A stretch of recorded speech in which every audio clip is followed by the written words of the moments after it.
Om Sahana Bhavatu Sahanau Bhunaktu Sahaviryam Karavavahai Tejasvina Vadhitamastu Ma Vidvishavahai. Om Shanti Shanti Shanti. Om Purnamadah Purnamidam Purnat Purnamudachyate Purnasya Purnamadaya Purnamevavashishyate. Om Shanti Shanti Shanti. Shruti Smriti Purananam Alayam Karunalayam Namami Bhagavatpadam Shankaram Lokashankaram Shankaram Shankaracharyam Keshavam Badarayanam Sutra Bhashya Krutau Vande Bhagavantau Punah Punah. Ishvaro Gururatmedi Murti Bheda Vibhagine Vyomavad Vyapta Murtaye Namaha. Om Apyayantu Mamangani Vak Pranaschakshushrotramatho Balamindriyani Cha Sarvani Sarvam Brahma Upanishadam Maham Brahma Nirakuryam Mama Brahma Nirakarod Anirakaranamastva Nirakaranam Me Astu Tadatmani Nirate Yopanishatstu Dharma Ste Mai Santu Te Mai Santu. Om Shanti Shanti.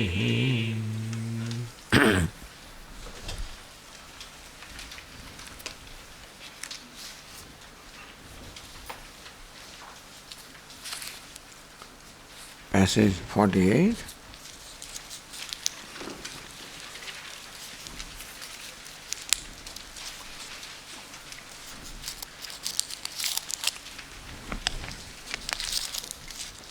Tadyatraitata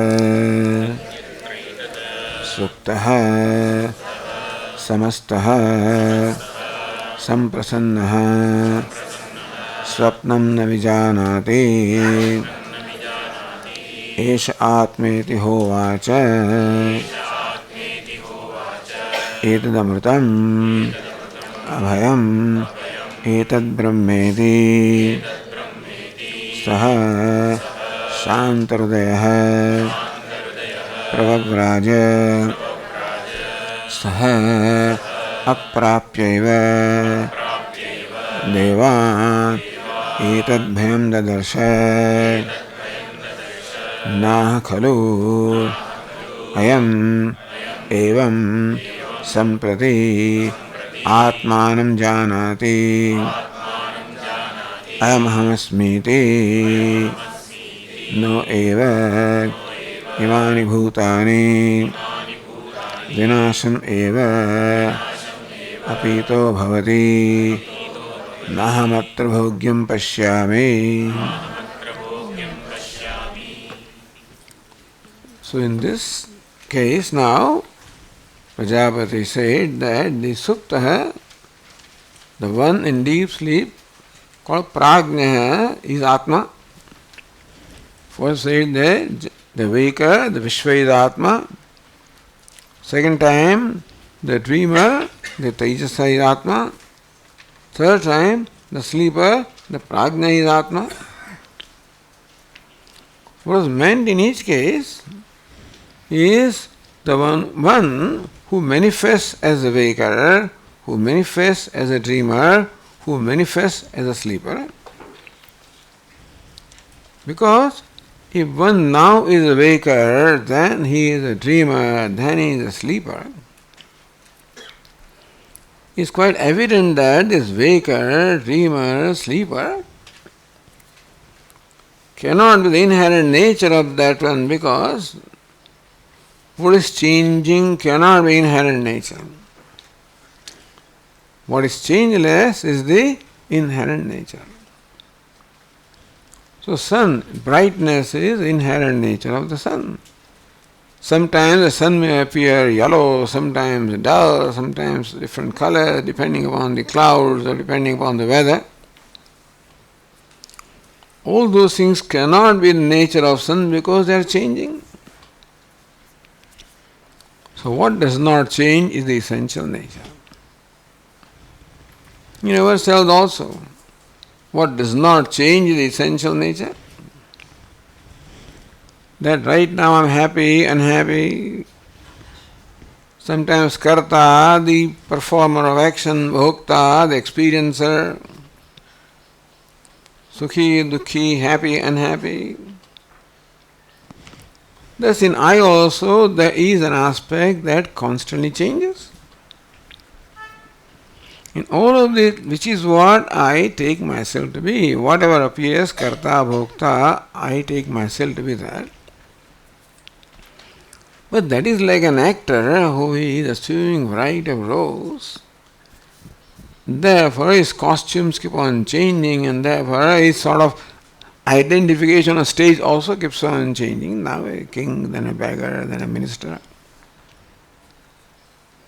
In all of them, what is the unchanging aspect, the abiding aspect is the essential nature.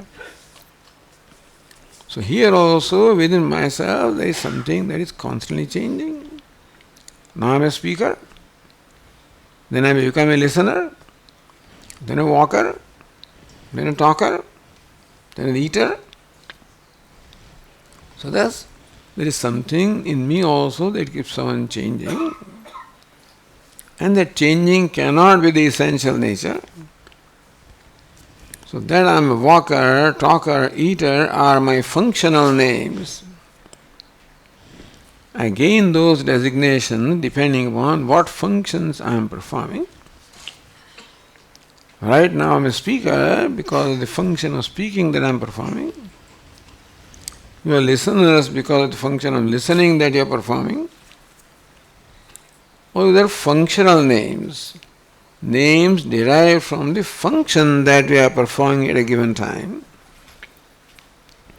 To take that one as myself is lack of thinking.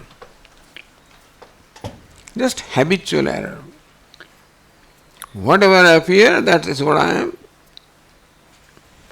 You will think that when I was speaker, how can I be the listener, then how can I be talker, how can I be constantly changing? If this crystal, which by nature, colorless and transparent, the crystal now appears red in color, appears green in color, appears orange in color. Does it? I hope it does. At least that's what I'm saying. Then what is the nature of this crystal? What is the color? Is it green? Is it yellow? It is red? You wonder, that which keeps on changing its color has to be free from the change. So Atma is like crystal. And just as crystal appears to change colors, does not change, but appears to change colors depending upon the substance, such as a cloth which is placed beside it. So Atma self also appears to change its designations, its names, like speaker, thinker, hearer. But we never think. Crystal appears yellow, it is yellow. Next moment it appears green, it is green. Next moment it appears orange, it is orange. How can what was yellow become green and what was green become orange? We never think. So how this one was a speaker and all of a sudden he has become a listener, he has become now an eater.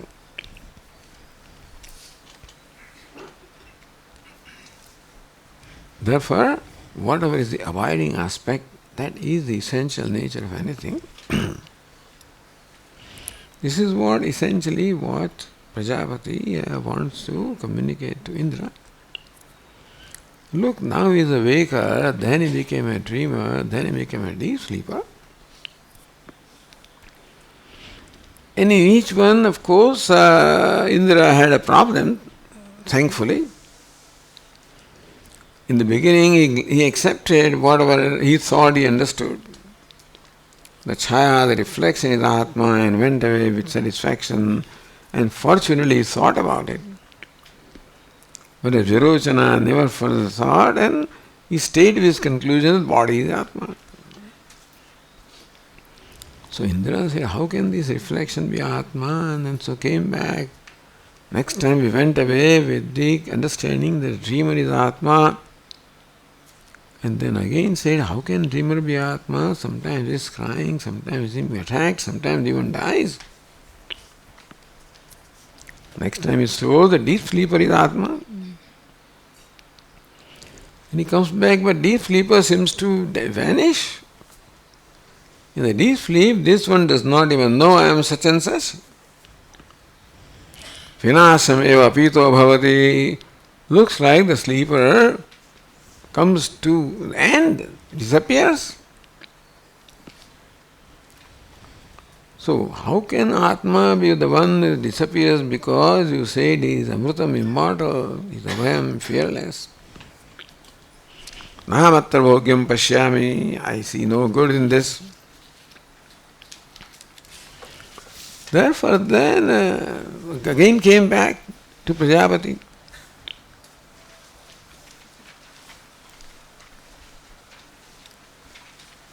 Prajapati assured him,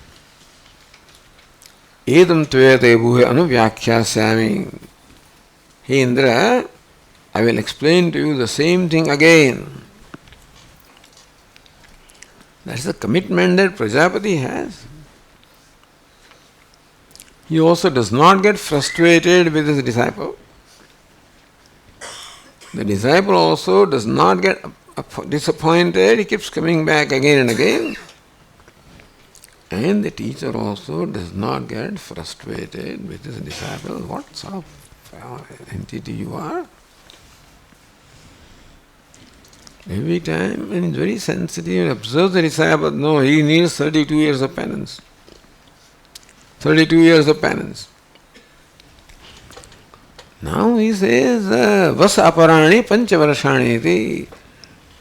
Now that Indra knows that the deep sleeper is Atma, he is pretty close to knowing the Atma, therefore only a slight impurity remains in you, therefore may you perform penance for 5 years.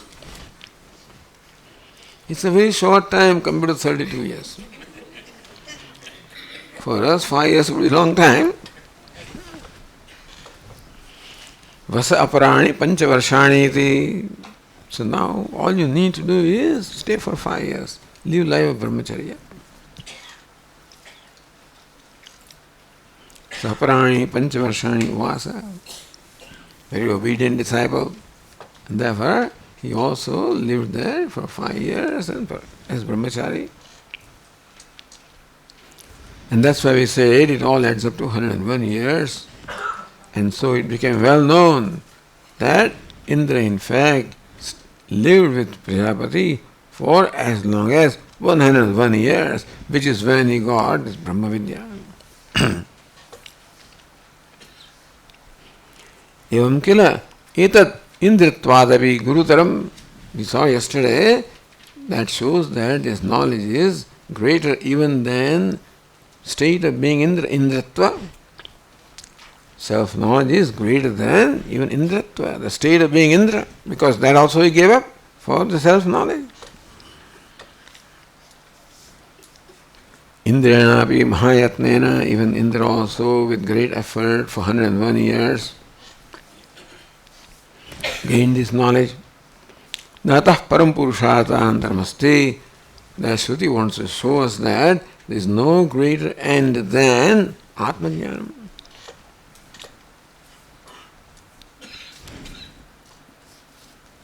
And now Prajapati says to Indra in the passage 49,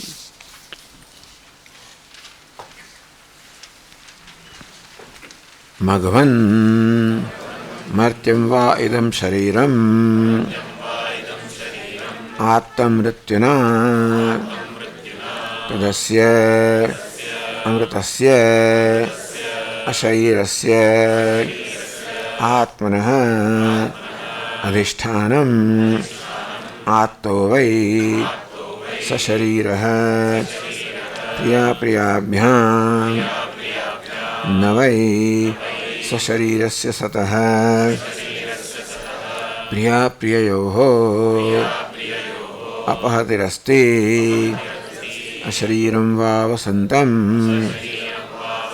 Na priya priye sprishataha.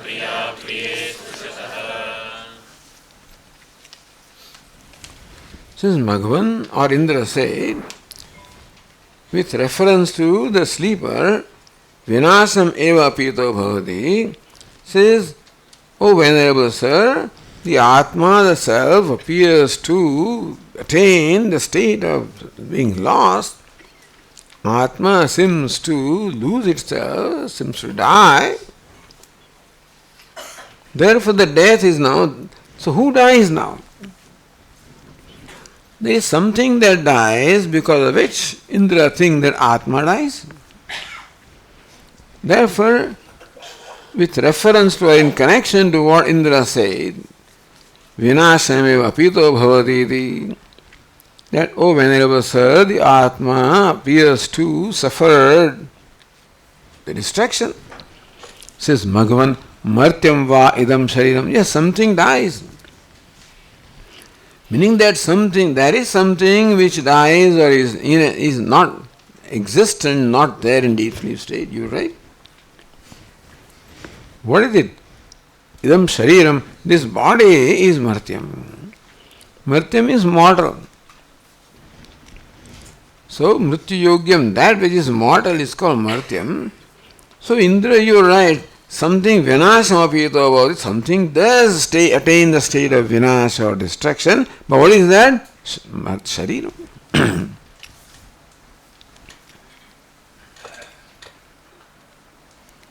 Yan manyase akshadharadi lakshana samprasatma maya ukta vinasham apito bhavati. But then what was the reason why Indra thought that Atma, which first Prajapati taught as the one that is in the eye, that Atma, he seems to attain death or meet death. Why did he think so? Idam shariram tanmartyam. He Indra, there is something that is subject to death or destruction, and that is idam. Idam means this. So that which is the subject of objectification. The word idam is a pronoun that means this. This body or body that is subject to being called this, meaning the body that is subject to objectification. When you say this, it is the object of your knowledge, object of your awareness. So something that can be objectified. So pot can be objectified, this can be, even the body also can be objectified, which we do not think so. Lord Krishna says in the Bhagavad Gita, idam shariram kaunteya kshetramitya vidhiyate etadyo vetitam prahu kshetrajnahita tadvidah. Here Arjuna, idam shariram, this body, kshetram, it is called kshetram. It is the object of your knowledge. It is drishyam. Why did Lord Krishna say to Arjuna that this body is drishyam, is an object, is an atma? Lord Krishna did not need to say this part is an atma. How come they don't? This table is an atma. This pot is anatma, the walls are anatma, the clock is not self. You never find these kind of statements in Upanishad, do you? Why? It never says the table is non-self. Oh Swami, table is not you, thank you. The microphone is not you. Because I never think that the table I am. If something happens and then I start thinking, then I have to go to some other place. Like this man thought that he was a cat. For whatever reason, he thought I was a cat. So was taken to a therapist. And therapist, explained to him with all reason, brought a big mirror and said, do you see who is in here? Yes, I am in there. Who is this? Yes, that is I am. What is cat? That is cat. Are you a cat? I am not the cat. So the therapist was able to convince him. He went back, convinced I am not cat. After 2 days, the family members called the therapist, said that this fellow still doesn't go out of the home. Says, why? Because here he was quite convinced that I am not the cat. Now what's the problem? He says, I know I am not the cat, but I don't know if the dogs know that I am not the cat.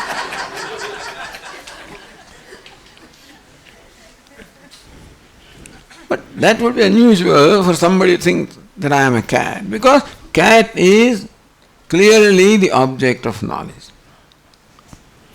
Vedanta says, just as a pot is I am ghataha, so also this body is idam shariram. So for a Vedantin, the body and the pot fall in the same category. Not that this is, just a part. It's a very precious thing to me. But in the same category that this is also the object of my perception. And the body, object of awareness, body also is object of awareness. That is where the problem is. Until then there is no problem. If you have no problem with tables and chairs and pots and pans, and generally you would say, I am a pot or a pan. But when it comes to this body, somehow our feelings change. I am the body. Why? It's my body, special body. I am the body. But this body is as much an object of your knowledge as a table or a cloth or pot is. Somehow the distinction gets lost when it comes to this body. So therefore Lord Krishna starts the 13th chapter saying, Idam shariram kaunteya kshetram iti abhidhiyate. Hey kaunteya, this shariram, body also is kshetram. Kshetram is drishyam, object of awareness. You are aware of the body. Therefore, you are not the body. It would be so simple. So, if you could so simply say that, I am aware of the body, so I am not the body. I am aware of the pot, so I am not the pot. I am aware of the table, I am not the table. I am aware of the body, I am not the body. Good? This fellow kept on saying that and telling others, and then all of them went to the Ganga for taking a dip. And Swamiji told them that you should not stay there for more than 3 dips and come out, because otherwise the body may get rigid, stiff. This fellow would not come out. And therefore then they came and complained to Swamiji, this fellow doesn't come out of the family. Swami went danda. What? Hey, why are you hitting me? I'm not hitting you, I'm hitting your body.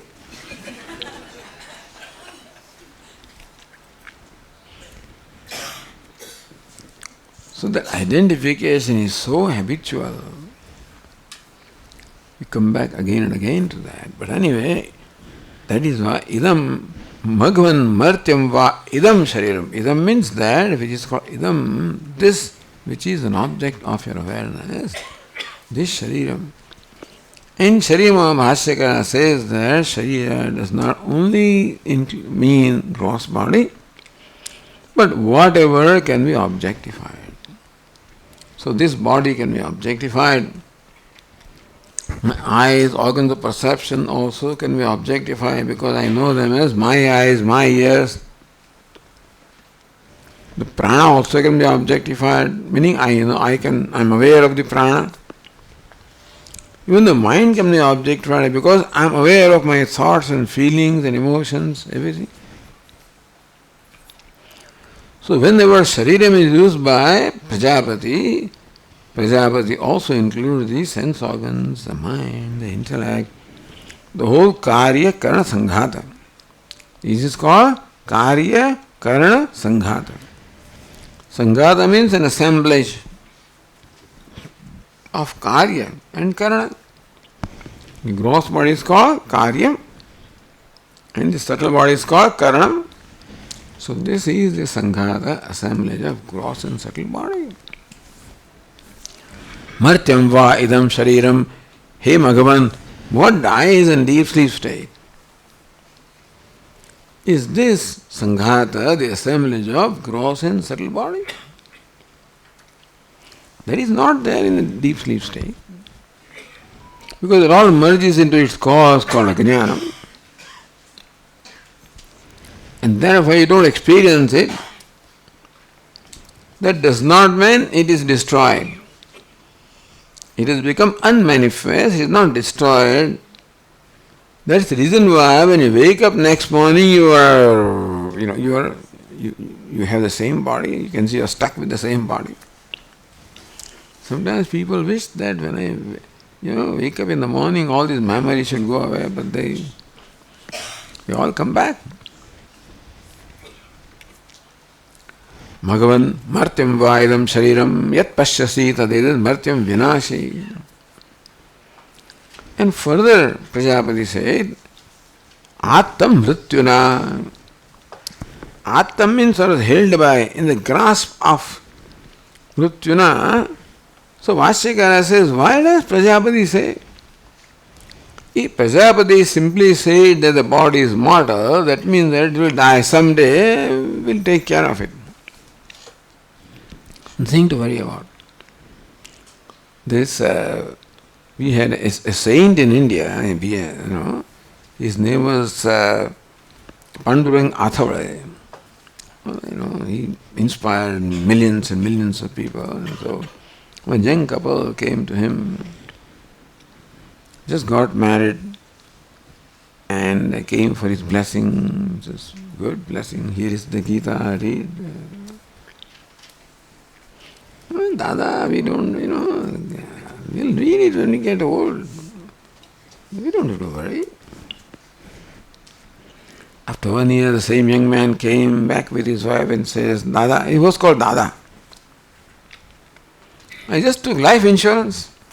Says, why? Well, if something happens to me, I thought that you were going to live long. When I asked you to study Gita, you said, I'll take it.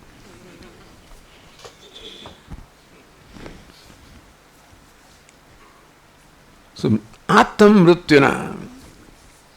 Here, Prajapati says that not only it is mortal, but then it is under the grasp or jaws of death.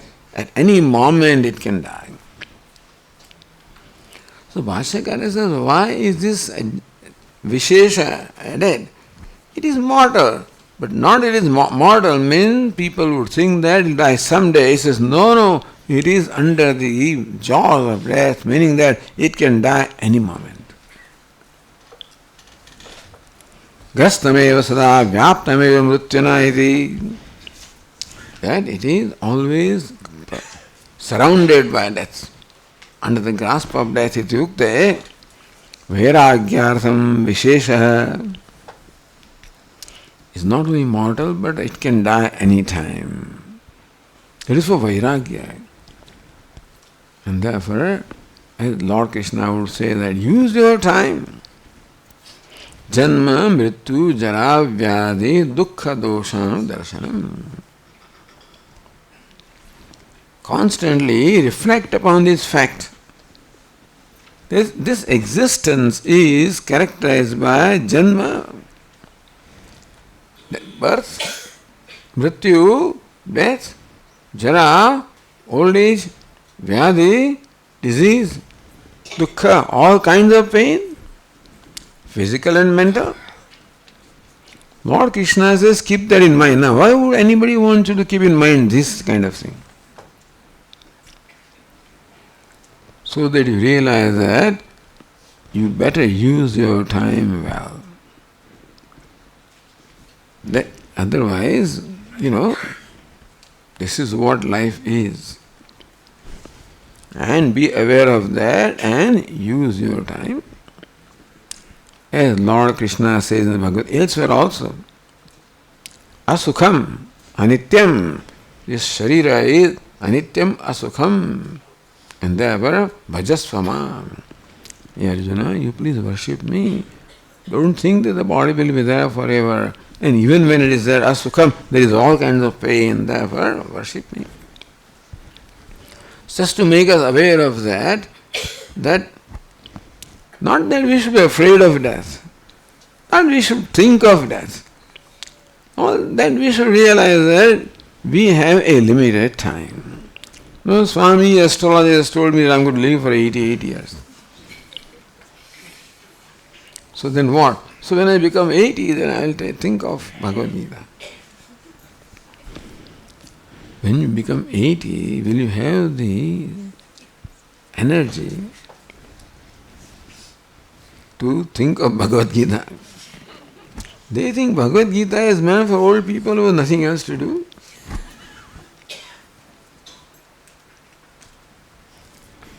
But Vedanta requires a certain stamina of the mind also, not only body, but stamina of mind as well, isn't it? When you become old, the mind also becomes slow, and then what did you say?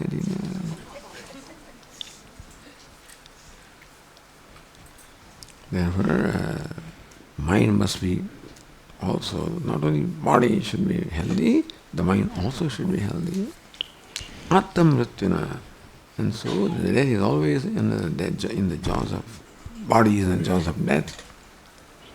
Katham nama dehaimanto viraktasan nivartate iti. Prajapati says, Attam Mrityuna, that is always under the jaws of death. So how that this aspirant will become free from attachment to the body, from dependence upon the body, from taking for granted this body, taking for granted this life for the time that is given, and recognize that it can slip away from you at any time. That's how to properly use that time.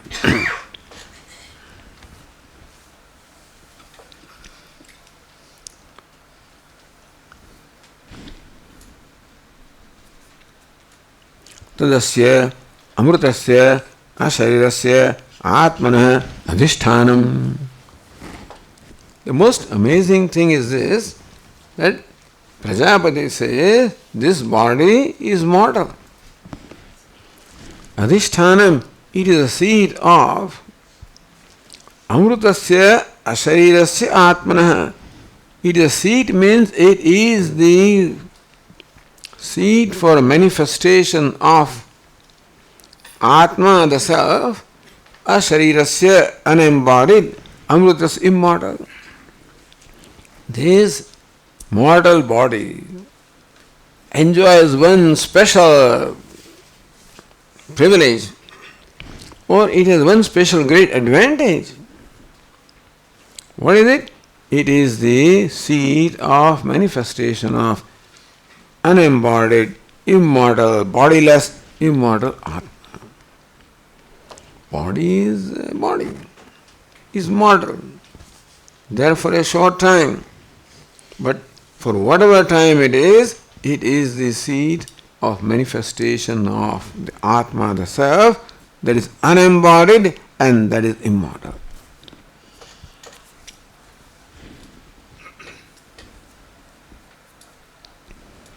So what does it mean? It means that, hey Bhagavan, may you constantly carry out the Atmanatma Viveka. That yes, a body, including sense organs, mind, that is their nature. That they are mortal, they are created, and therefore what is created will someday perish. That's the way it is, and that's the way it should be.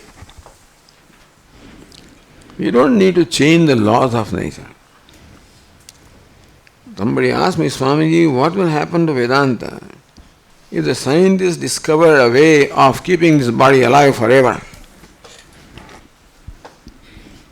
He was concerned what happened to Vedanta. Says nothing. Vedanta says body is limited. Anyway, even if it is immortal, it cannot become limitless. I said nobody can make this. What is born has to die. At the most, they can stretch the life by a few years. They cannot make it immortal.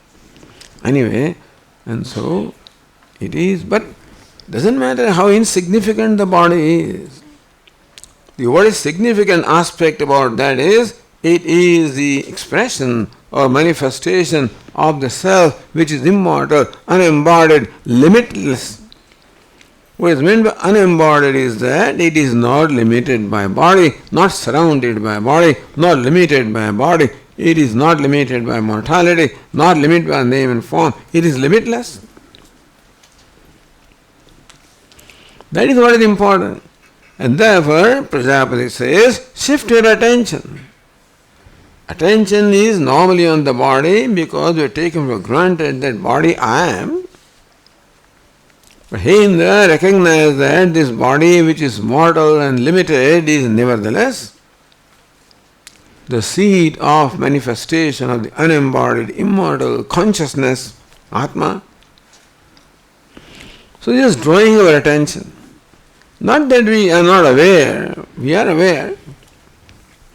But because we have taken for granted that the body I am, therefore the body alone assumes a great predominance in my thinking.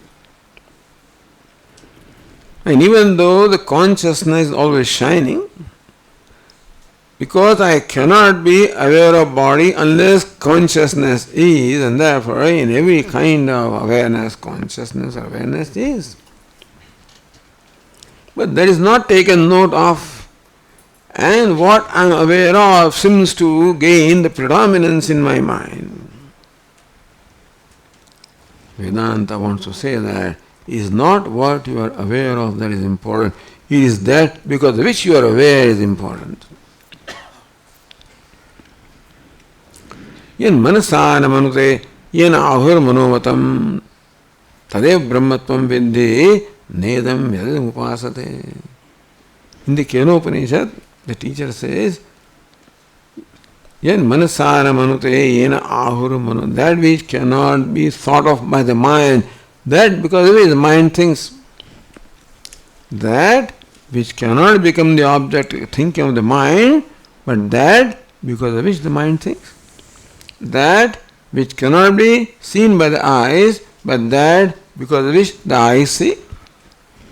That which cannot be heard by the ears, but that because of which the ears hear. Meaning that the Upanishad wants to shift our attention. Usually our attention is what we hear, and what we see, and what we touch, and what we taste. That always occupies our attention.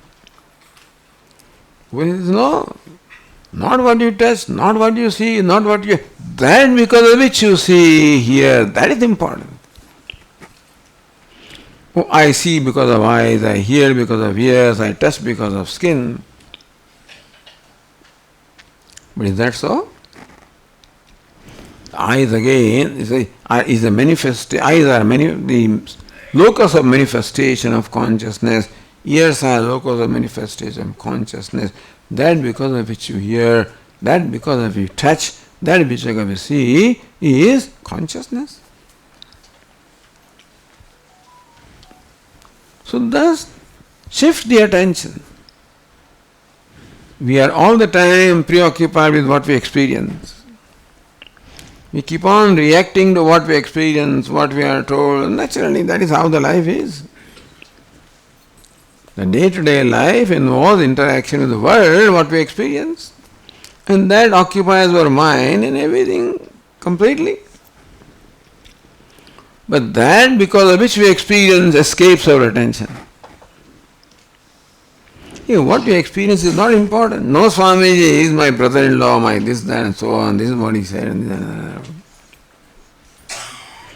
that because of which you know your brother-in-law. Brother-in-law, I know, but Swami always used to use brother-in-law and mother-in-law. Must be coming from the British old thing, Because those days, I guess, mothers-in-law used to live with the daughter. Mother used to live with daughter.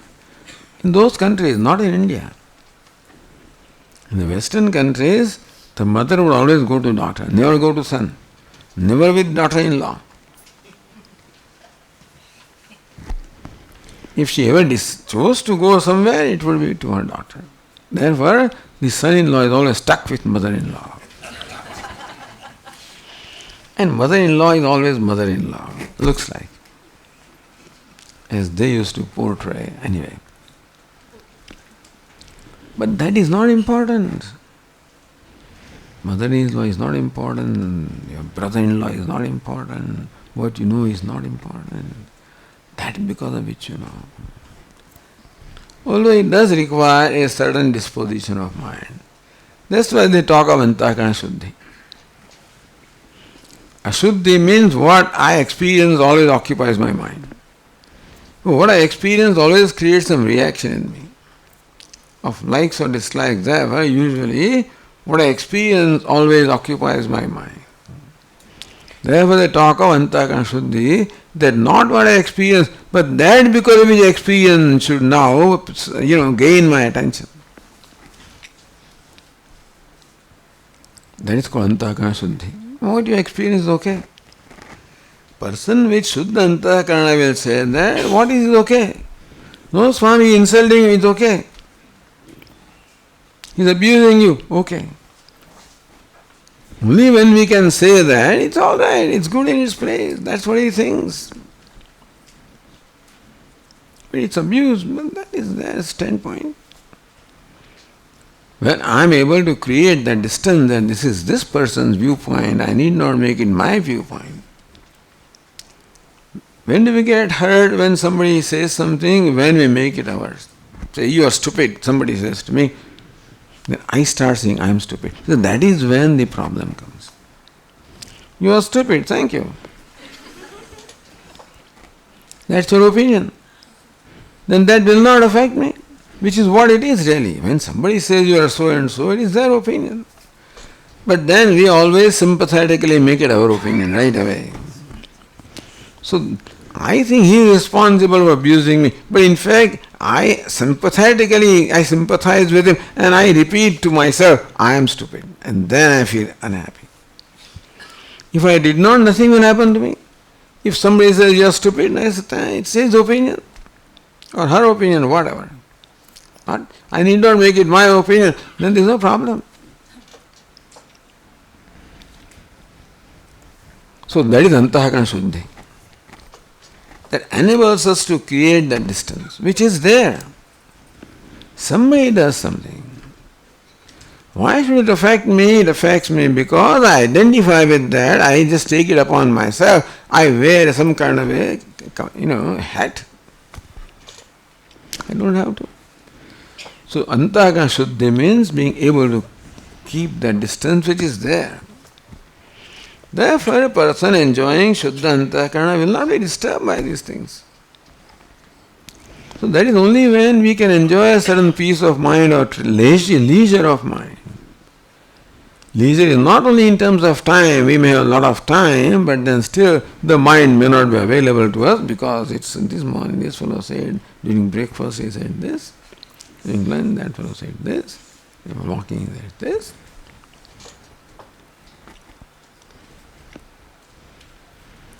With Shuddha Antakarana, I am able to create. That's what they say. Leave it there. So, how do I know, Swami, my mind is getting purified? When I am able to create this distance, which is there. Because that is when we can enjoy leisure of mind. Otherwise, the whole world, always weighs upon my mind.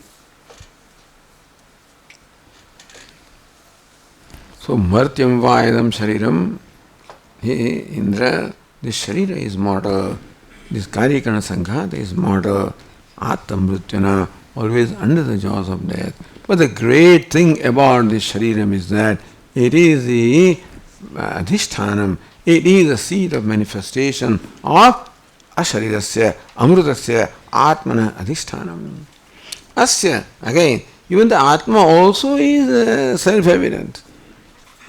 So not idam shariram, not only this body is an object of a knowledge, that it can be called idam, asyat, of this atma, the atma is even more proximately experienced by me. Not only experience the body, but then I more proximally experience the atma, is it not so? If you pay attention, tadasya, asharirasya, atmana, adhishthanam. This insignificant, mortal, little body, which is often, poor thing is sometimes censured in scripture. In Vivek Chudamani and many places it is censured, it is full of filth and it is this and so that you won't identify with it. Why should you blame this fellow? So that you do not identify the body is condemned as full of all this filthy stuff. You tell this fellow, hey, you don't identify. Why do you have to condemn this body? They condemn the sense pleasures, they're pleasure like this and they're like poison. The poison kills you when you consume the poison, where the Vishayas, they kill you even by seeing them, this thing, That's how the sense objects of pleasure are condemned. The body is condemned. Women are condemned. Various things are condemned. I don't think that is appropriate. Why should you condemn something? Or because the sense objects attract you and trap you. Why do they attract you? Why do you get attracted? Somebody cannot attract me unless I get attracted also. Is it not so? So is it totally the fault of that entity or is it fault of mine? If I keep on condemning that, this will stay with me, understand? The thing is, I think there is something wrong there, then I think I am all right. That the thing attracts you and traps you is not because of that, it is something with you. And unless you eliminate that, if it is not that, something else will attract you. You follow? So don't be satisfied by condemning something that now I am free from the attraction of that, because there is nothing there, it is something here which needs to be eliminated. No, wrong attention. Condemning sense objects, condemning women, condemning body, condemning this, condemning that. Again, I beg to differ from this approach. Don't need to condemn anything. If you condemn, you condemn ignorance. No, that's not, nobody has created. You condemn ignorance and aviveka, the non-discrimination, the identification, that you can condemn. But what's the use of condemning something that you are not created? You are not responsible. God has created, you can't say God has created also. Who has created this world? No, God has created. Who has created? Ignorance has created. Cause of creation is because God is always there. It's only when ignorance is there, the creation is there. Is it not so? Ignorance has created. So who will you blame? Ignorance. All blame. So this business of blaming and getting some kind of vicarious satisfaction that, I am all right because there is some problem there.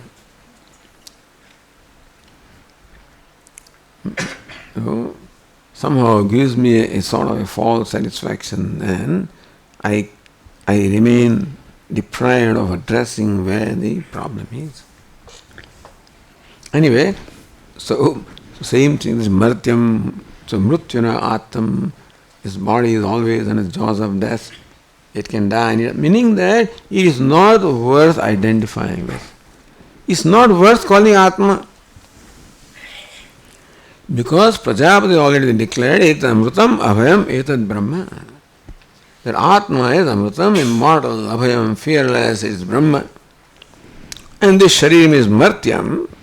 It is not the fault of body that it is mortal, not the fault of sense organs they are mortal, they are made. So, if something is made that way, how can you condemn that? Oh, this is poison, but that's the nature. Snake is poisonous. Stay away from it. Don't hate it. What can snake do? It has been made poisonous. Don't touch this vegetable, what is it called? When you touch it, you stay away. Anyway, you cannot go on with that, but the thing is that where we should pay attention, by assuming the problem belongs there, we do not address where the problem is. That's the whole purpose of all this, saying this. What is adhishthanam? Says bhoga adhishthanam. This body is adhishthanam, the locus of the bhoga, the experiences of Atma. How can Atma get experiences? The Atma or Bhagavan, as he is transcendental endeavor, cannot become the object of our interaction, cannot become object of experience. Therefore, to become the object of experience, it has entered this body. The reason how it is the adhishthanam, the locus of the experience, is because he has entered as a self. Upanishad says, Tat Shuštva Tadevanupravishat. Upanishad says that Ishvara, having created this body, entered this body.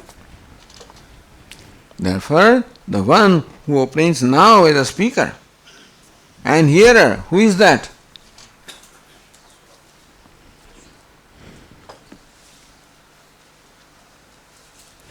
Pranyo prana bhavati vadanvak pasyan chakshuhu shvran. So when he breathes, he is called breather. When he sees, he is called seer.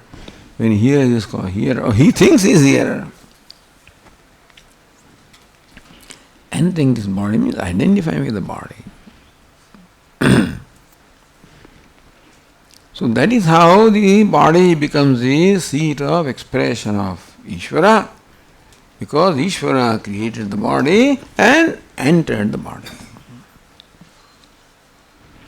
Therefore, the one who obtains now as a speaker, as a hearer, as a karta, bhokta, is none other than Ishvara himself.